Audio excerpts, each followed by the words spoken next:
Dale, Dana, Randy. Fox 5's I-Team.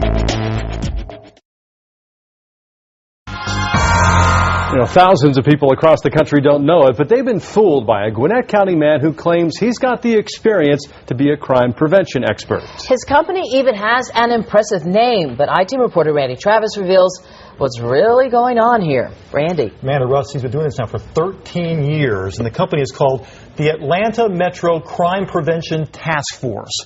Sounds like a bunch of current or former cops, right? Well, nothing could be further from the truth.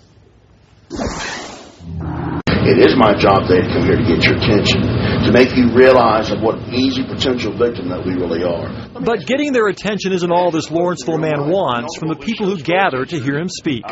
Tre Lundquist heads an organization called the Atlanta Metro Crime Prevention Task Force.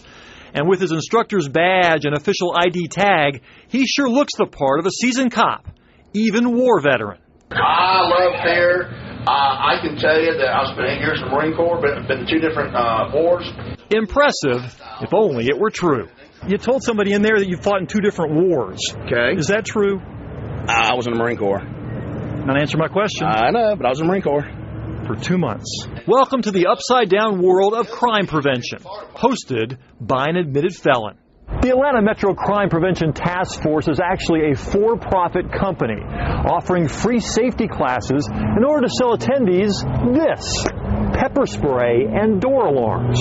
And after sitting through one of their seminars, the world sure sounds like a place that demands protection. What would you do if I came up to your 6-year-old child with a knife about like that and ran to her throat? They're going to jump out of the bushes and rush the door. Killing people and raping women are the 2 major initiations. Lundquist gives similar warnings to hundreds of groups across the country, like lawyers in Austin, Texas, librarians in Houston, even military personnel and law enforcement. The I-Team caught up with him during a session for government employees and invited guests in Johnson City, Tennessee. This is the gun we took off a 6-year-old child in kindergarten with a 5-inch blade on the inside, designed to go through a neck between a rib to puncture a heart or a lung. Tre Lundquist claims street cred from the 2 years he worked in a Florida prison back in the early 1990s. But despite his bio, he's never been a cop. The state of Florida says he never worked with the Florida State Patrol Auxiliary, and the government says he's never been a military police officer in the Marine Corps. In fact, according to Lundquist's official military record, he spent 2 months in boot camp at Parris Island in 1988 and then left the Corps for good. I was in Operation Just Cause to recapture Noriega in 1989 and then of course the Gulf War. When somebody pretends to be a Marine, that's bothersome. When they pretend to be fighting in 2 wars themselves. I'm not pretending to be a Marine. I was. It will always be. He'll always be in the minds of this Lawrenceville family because in December 2008, this Marine tattooed pepper spray salesman who travels the country teaching people how to avoid becoming a victim of crime admitted committing a crime himself. He said, "Police, freeze." He had the gun in both hands and he was pointing it at me. I couldn't believe he was a policeman acting like that. There was some trash. A couple bags of trash that Arlene and Ari Parker had loaded in their van after a church function and decided to toss in a builder's construction dumpster near their neighborhood. The dumpster happened to be in front of Tre Lundquist's house. They say he pointed a chrome-plated gun at them. He got on a black shirt that said police on the front. I think he's going to shoot my husband. I'm terrified. I think he's going to shoot me. And who's to witness it? Lundquist denies identifying himself as a police officer and says he pointed a taser at them, not a gun, as the Parkers insist they saw. Lundquist ultimately pled guilty to impersonating a police officer and pointing a pistol, only because he says his attorney suggested it. The judge who sentenced Lundquist to 4 years probation told him, "You just consented to a felony, so no firearms." "They're gone," said Lundquist. Yet listen to what the I-Team heard just last month. I believe in the right to bear arms, and I do have a lot of guns at my home. Why are you telling people you have guns in your house when the judge told you no guns? There's no guns in my house. You told everybody in this building here today that there are. There is.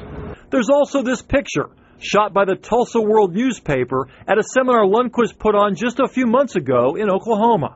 Why are you doing this? That's a plastic firearm right there. That gun's gone. What happened to it? I guess someone stole it. But real cops who sat through the program say this was a real shotgun. Shortly after our interview, Lundquist landed back in jail again, accused of violating his probation. Do you think the people in these places would buy your pepper spray if they knew the truth about you? Yeah. Yeah. Why don't you tell them the truth then? Well, I do. The truth about your criminal record. Well, why would I want to tell them about my criminal record? And that is a good question. Well, tomorrow night at 6, is the pepper spray sold in these seminars, pepper spray I have right here in my hand, really worth the higher price than what you can buy in stores?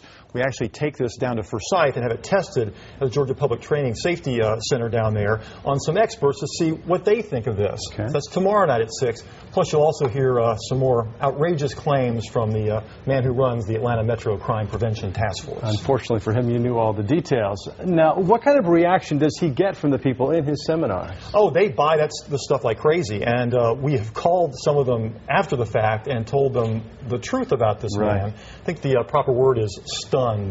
They say they have no idea, and they're embarrassed because they've recommended him to other groups because they were so impressed with the sort of things he was saying. All right, Randy, thank you. Stay with us. Still ahead tonight on Fox 5 News at 6.